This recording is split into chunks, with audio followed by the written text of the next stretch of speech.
So the goals you just heard, these are bad goals, okay? They're true goals. They really are true. I mean, we really have these goals. If your goal is just to win the game, I mean, well, that's a great goal. I mean, everybody's got that goal. Everybody wants to be the national champion. Yeah, but that's not something the team can act on. Like, right. If the coach just went in the locker room and his huddle was, all right, win the game, guys. Right. That wouldn't put his guys in any type of direction. Yeah, and AJ's now coaching some students in basketball. Yeah. And that goal of winning is a lot harder said than done. Or right. Easier said than done. Easier said than done, right. Welcome to the Live Truly Free podcast, where we provide fatherly guidance to entrepreneurs at any level of their journey. Hi, I'm George Black, and this is AJ. Are you ready for this week's adventure of building great companies and discovering the Live Truly Free lifestyle for entrepreneurs? Awesome. Let's get started.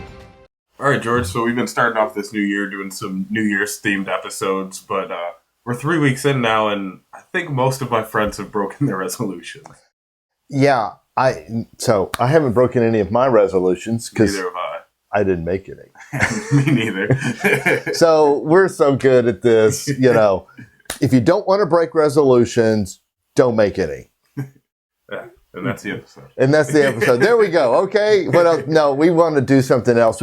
But we've actually got, to be true and honest and kind of confess here, you've had some business goals. You've made some goals for your YouTube channel. Right. So what's a business goal you've got for 23? Yeah, right now my goal is by the end of the year we'll sell 200 units.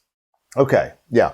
And this isn't my end of year goal, but in 23, I definitely want to hit 1,000 subscribers. Get 1,000 subscribers and then keep growing.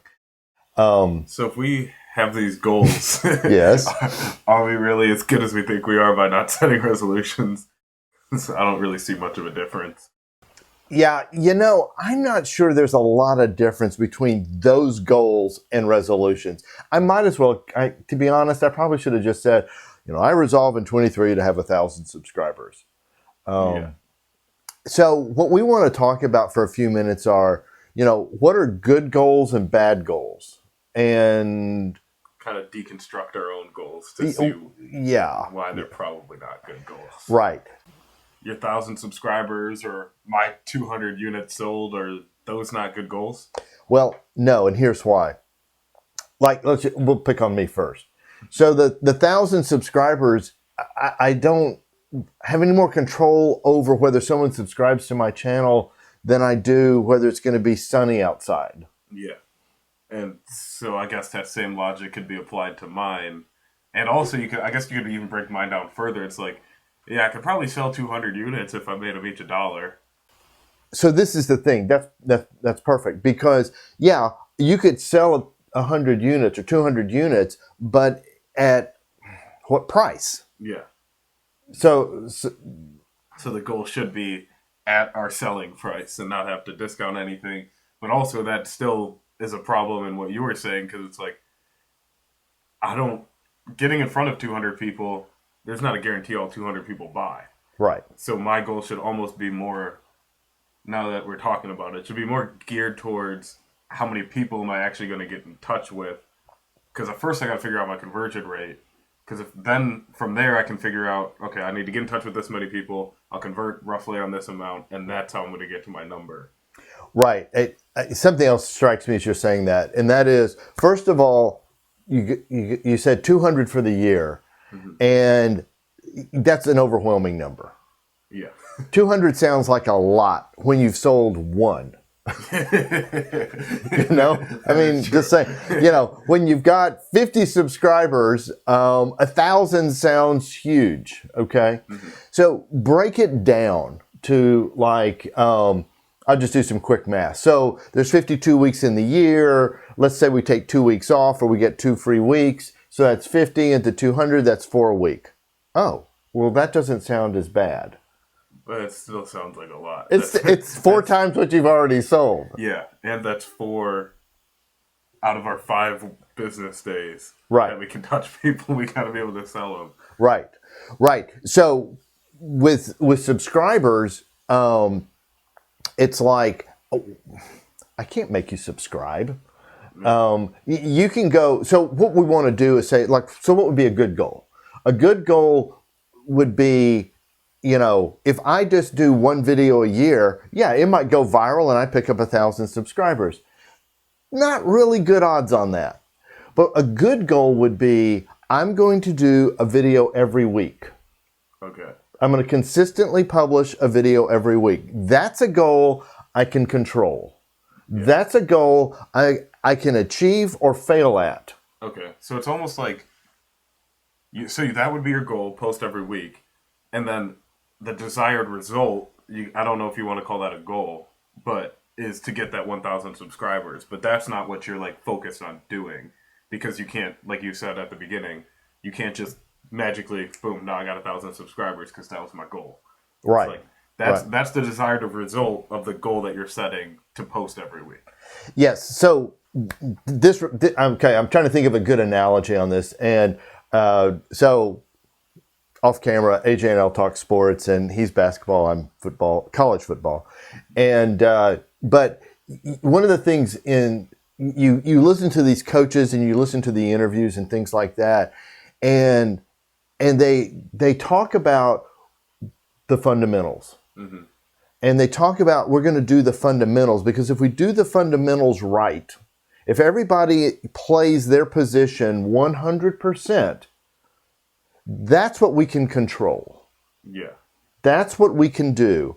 And if everyone does that, the chances of winning the game are going to be a lot higher.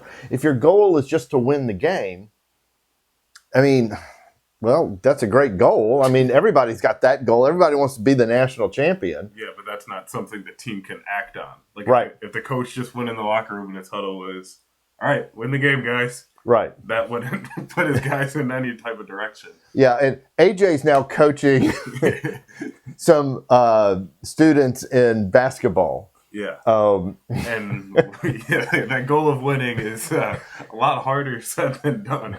Or right. Easier said than done. Easier said than done, right. Yeah, it's a little elusive for you right now. So what are you having your team do? Focus on the fundamentals. Yeah, we just got to get these guys dribbling or knowing how to play basketball, what basketball is, like the very basics we're on right now. Yeah, that's great. Yeah. So like with your sales goal, what's something that you can control, that you can achieve?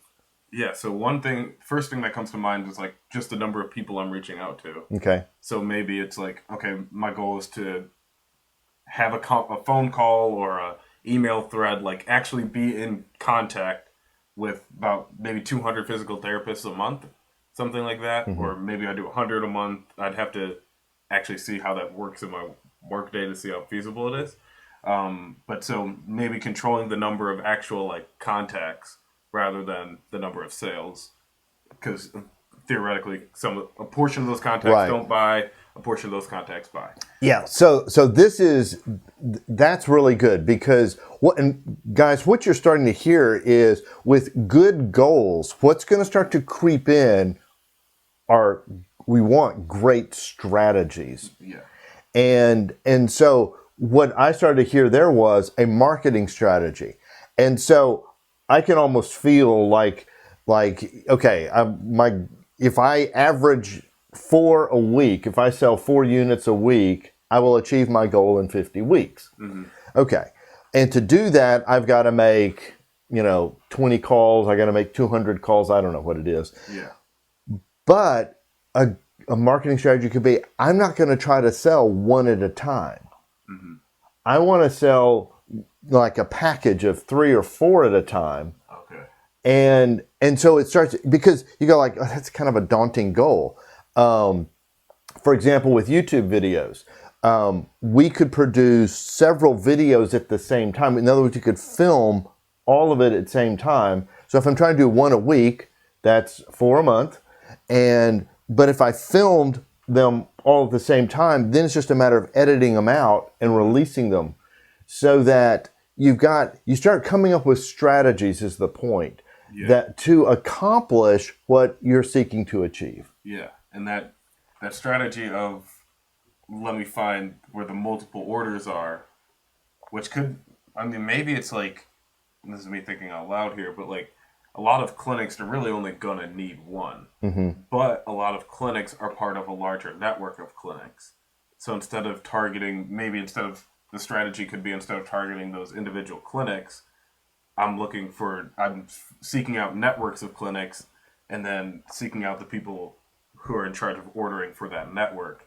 And that could get multiple orders. And from there, if it's a large network, I can maybe hit, 20 clinics, and that's, okay, 1 month of sales of the goal is done. Right. So in my book, The Next Level Entrepreneur, Focus Your Passions, Map Your Directions, Build a Great Company, I talk about goals in the terms of markers. And I don't, in fact, use the word goal in the book at all. The reason I don't is this very reason, is because of the good goals, bad goals, and everyone's thinking about goals and everyone's going to be goal oriented. And what I'm seeking to do in the book is to make you strategy oriented. Because if you've got the right strategies, you'll accomplish the goal. So back to the football analogy with the fundamentals. The coach's strategy is, if everyone knows the fundamentals, or like with your basketball team, if they understand this is a basketball, the idea is to put the basketball in the hoop. They get the idea right now, but they don't know how. Yeah. So that's where the fundamentals come in, right? And so your strategy is, if I can get them doing good fundamentals, they will start scoring points. And if we score points, we have a much higher chance of winning the game than if we don't score points. Okay, so let's use the YouTube analogy.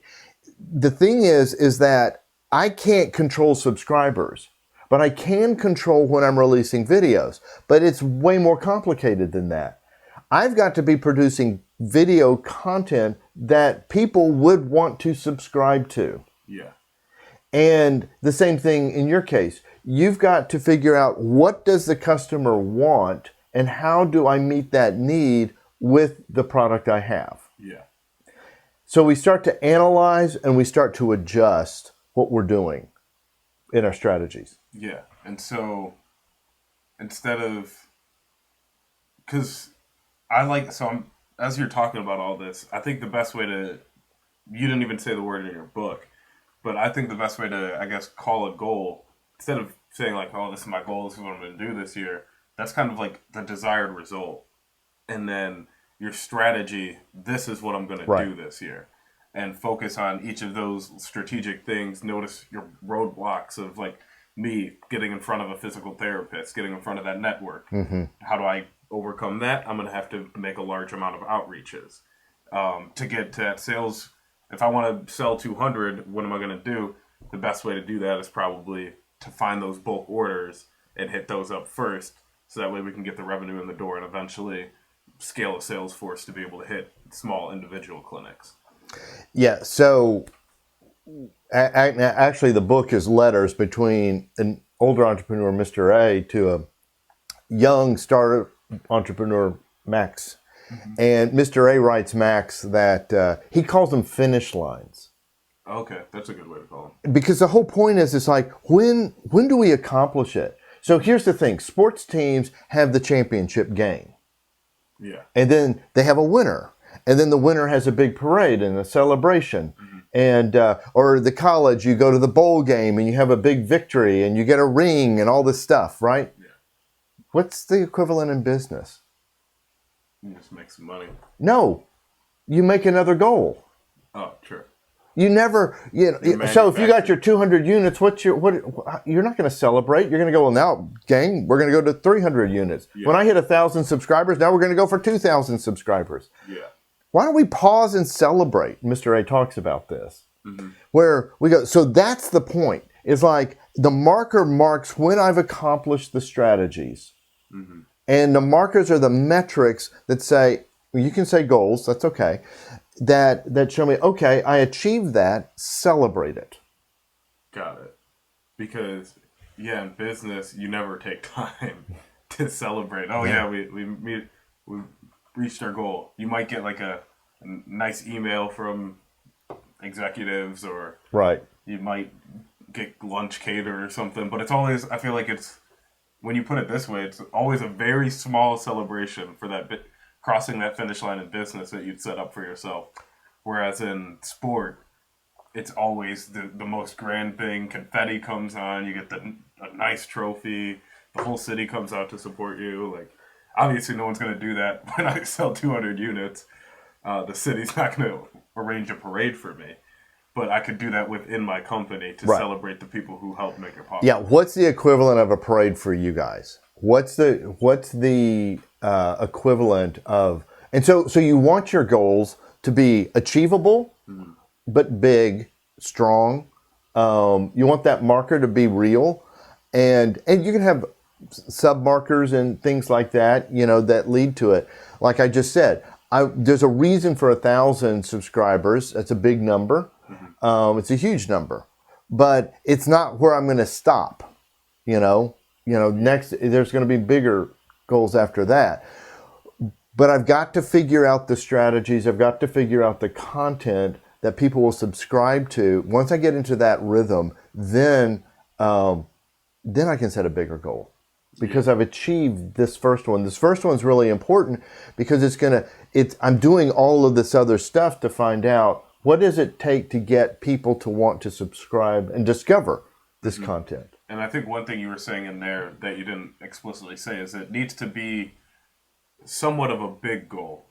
It needs to be a pretty high mountain for you to achieve so that it's even worthy of celebrating. Right. And also so that it's like motivating. Right. If it was like, if your goal was, okay, I want to get to 100 subscribers by the end of the year, you'd be like, I could probably get away with posting every other week. Yeah, that's not going to happen. Yeah. I mean, I'm just going to, I could just, put out a video every month or something and be done with it. Yeah, ask a couple friends to, ask 5 friends a day to subscribe. And Yeah. It'd be the same for you. Like if you go, okay, I want to sell 20 units before the end of the year, you're like, okay, I'll wait till November. Yeah. I got other stuff to do, I'm not going to make any money at this. So, I mean, in other words, yeah, that's exactly right. They call them stretch goals. They've got all these different names and stuff like that. I just think it needs to be a reasonable, achievable thing. So we need to change our goals. Yeah. So we don't have 200 units or 1,000 subscribers as our goal. Mm-hmm. It needs to be, what is the behavior performance we need to do that takes us down that path? Yeah. And so in my case, like putting out a video every week and then seeing what's happened to subscribers. So let's say I'm not getting subscribers because no one knows I'm putting out videos. Mm-hmm. Okay. So then I'm going to add more strategy to that to keep heading toward that goal. So I'm achieving that and I go, okay, now we're going to implement a marketing strategy so people discover it. Yeah. And so I'm going to add that strategy onto, okay, I'm going to put out marketing, social media, something every single week with every single video. And you just start changing you start adding strategies because there's nothing wrong with desiring and seeking to get 1,000 subscribers. Yeah. But you're going to have to start figuring out strategies to get there. We talked about strategy, changing strategies versus pivots. Yeah. This would just be adding strategies, actually. Yeah, and just adding multiple layers to those strategies. Like for me now, I've already kind of said this, but I've got 2 I'm focusing on now is how many people do I need to be reaching out to make 200 a feasible finish line? Right. And also, how do I get in touch with multiple buyers? Right. Or bulk buyers to make that goal even more feasible. Right. And so now I've got these 2 paths I got to figure out. And now, once we're off camera here, I'm going to be going back home and doing some research on what are more strategies to make these 2 lanes I've figured out actually actionable. Yes. So what you're seeing and what's actually happening here right now is as we're talking this out, we're both starting to realize, oh, okay, I've got to recalibrate the marker, the finish line, and then how I'm going to approach that. Yeah, and all based in strategy. Correct. And so we're actually using the markers as a way to give us feedback and go, okay, I'm moving toward it or I'm not. So back to your kids in the basketball game, they made whatever they made, like they make a few baskets, but they don't win the game at all. It's kind of a disaster. You're going to go back, you're analyzing from that information what they did well, more what they did wrong. Where do we need to start working? Mm-hmm. That's the same thing here. Yeah, and that's exactly what I'm doing when I go to practice later today. Yeah. It's going to be, all right, these are what's not working. Here's Right. our new strategies towards what's working. Right. So eventually maybe we'll win a game. Right. A lofty goal. They should have a parade in a ring if they win a game, right? So one way to look at this, guys, is actually goals are the byproduct of strategy. Mm-hmm. Now, you can set a goal. You can say, my goal is 200 sold or 1,000 subscribers, which is fine, but it's actually the byproduct of great strategy. And as you get your strategy better and better, you're going to find those goals are happening. You're achieving those. You're crossing those finish lines. You're achieving those markers. You're getting those goals. Yeah. So in other words, goals aren't what's most important. Strategies are actually the most important. And those goals inform your strategies, but your day-to-day focus should be on executing the strategy, knowing that those strategies are tailored towards whatever goal you have towards achieving whatever goal you have in mind. Exactly. And that's why in my book there's a letter about strategies versus tactics. So we get into all of that. How to write good strategy is super, super important. Check that out. In fact, for more conversations like this one between me and AJ, check out this video right here. I know you're going to love it. And until next time, may you live truly free.